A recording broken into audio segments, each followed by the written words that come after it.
કલ્પના કરો, હવે ગામમાં દરેક વ્યક્તિ ઘરે બેસીને તેમના ટેલિવિઝન દ્વારા કરી શકશે શ્રેષ્ઠ યુનિવર્સિટીઓમાંથી અદ્યતન શિક્ષણ મેળવવું. તમારી પસંદગીની સરકારી યોજનાઓ અને તેના લાભો વિશેની માહિતી, દેશના શ્રેષ્ઠ ડોક્ટરો પાસેથી સારવાર, પોતાના ખેતરમાં ઉગાડેલા અનાજનું બજાર ભાવે સીધું વેચાણ, સરકારી સંસ્થાઓ સાથે સીધી વાત અને જબરદસ્ત મનોરંજન દિવસ રાત. અને માનનીય વડાપ્રધાન શ્રી નરેન્દ્ર મોદીજી દ્વારા ડિજિટલ ઇન્ડિયા મિશન હેઠળ લેવાયેલા આ પ્રભાવશાળી નિર્ણયને પરિણામે આ બધું શક્ય બનવા જઈ રહ્યું છે. जब मैं डिजिटल इंडिया कहता हूं तब ये बड़े लोगों की बात नहीं है, एक गरीब के लिए है. अगर ब्रॉडबैंड कनेक्टिविटी से हिंदुस्तान के गांव जुड़ते हैं और गांव के आखिरी छोर की स्कूल में अगर हम लॉन्ग डिस्टेंस एजुकेशन दे सकते हैं, आप कल्पना कर सकते हैं कि हमारे उन गांव के बच्चों को कितनी अच्छी शिक्षा मिलेगी.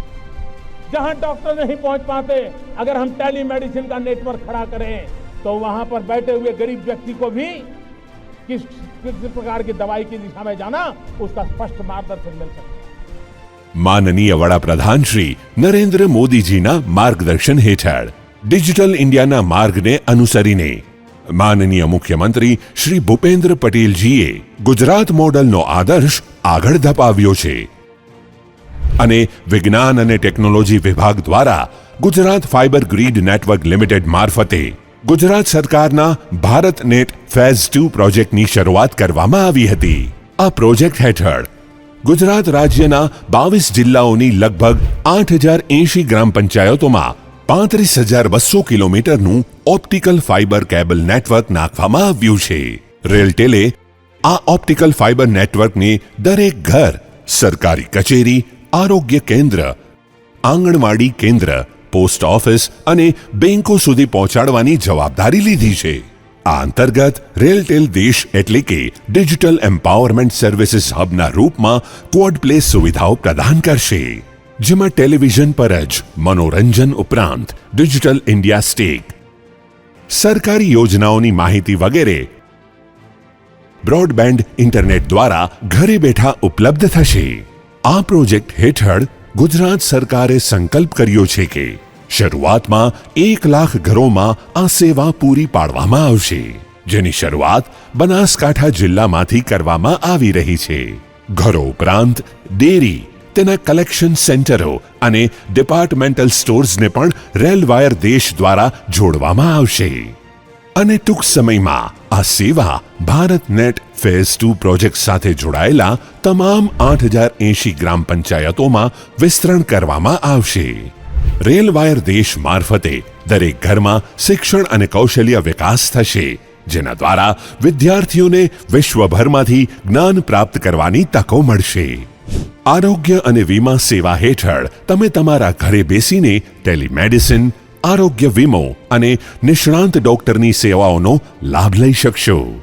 ઓએનડીસી દ્વારા સમગ્ર ભારતમાં ઈ કોમર્સ, બજાર મંડી, માર્કેટના દરવાજા ખેડૂતો અને નાના ઉદ્યોગ સાહસિકો માટે સંપૂર્ણ પારદર્શિતા સાથે ખુલશે. તાજા સમાચાર તેમજ ઇમરજન્સી માહિતીના પ્રસારણ ઉપરાંત સંભવિત જોખમો વગેરે અંગેની આગોતરી માહિતી પણ ઉપલબ્ધ રહેશે. તમને સરકારી યોજનાઓ વિશે માહિતી મળશે. નાગરિકોને તેમની સમસ્યાઓ અને જરૂરિયાતો અંગે સરકારી કચેરીઓ સાથે સીધો સંપર્ક કરવાની તક મળશે. લઘુ ઉદ્યોગો અને કૃષિ સંબંધિત માહિતી, સુવિધાઓ અને તકો ઘરે બેઠા ટેલિવિઝન દ્વારા ઉપલબ્ધ થશે. આ રીતે આવક અને રોજગાર માટે અપાર તકો ઉપલબ્ધ થશે. સામાન્ય ઘરોને ડિજિટલ હોમ બનાવીને પરિવારના તમામ સભ્યો એક સાથે મીડિયા અને મનોરંજનનો આનંદ માણી શકશે. આ રીતે ગુજરાત મોડલ રેલવાયર દેશ દ્વારા ભારતના અન્ય રાજ્યોને વિકસિત ભારતનો માર્ગ બતાવશે. ચાલો આપણે દરેક ઘરમાં, દરેક ગામમાં રેલવાયર દેશનું સ્વાગત કરીએ અને આપણા માનનીય વડાપ્રધાન શ્રી નરેન્દ્રભાઈ મોદીના નવા અને વિકસિત ભારતના સ્વપ્નને સાકાર કરીએ.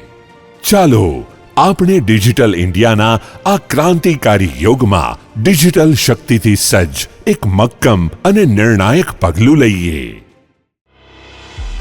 તો આપણે જોયું ને, ડિજિટલ શક્તિ આપણા ઘર આંગણે આપણા જ ટીવીના માધ્યમથી આપણા બધાને સશક્ત કરે છે. તો ડિજિટલ શક્તિનું આપણે સૌ સ્વાગત કરીએ. રજિસ્ટ્રેશન માટે આપણા ગામના મંડળીના મંત્રીશ્રી પાસેથી કેફ ફોર્મ એટલે કે કસ્ટમર એક્વિઝિશન ફોર્મની માગણી કરી ફોર્મ ભરી આપવાનો છે. ફોર્મ ભરતી વખતે કોઈ પણ ચાર્જ ચૂકવવાનો નથી. રજિસ્ટ્રેશન તદ્દન મફત છે. જ્યારે ડિજિટલ શક્તિની કીટ ઘેર ફિટિંગ કરવા આવશે ને, ત્યારે ₹100 રજિસ્ટ્રેશનના વત્તા જીએસટી આપવાના રહેશે અને મહિનાના ચાર્જ તરીકે 299 વત્તા જીએસટીથી શરૂ થતો પ્લાન ખરીદીને ડિજિટલ શક્તિ સાથે 2000 GB ડેટા મળશે, હાઈ ક્વોલિટી ફાઇબર ઇન્ટરનેટ હશે અને વાઈફાઈ સાથે આવશે. દેશની પહેલ ડિજિટલ શક્તિ દ્વારા વિકસિત ભારત.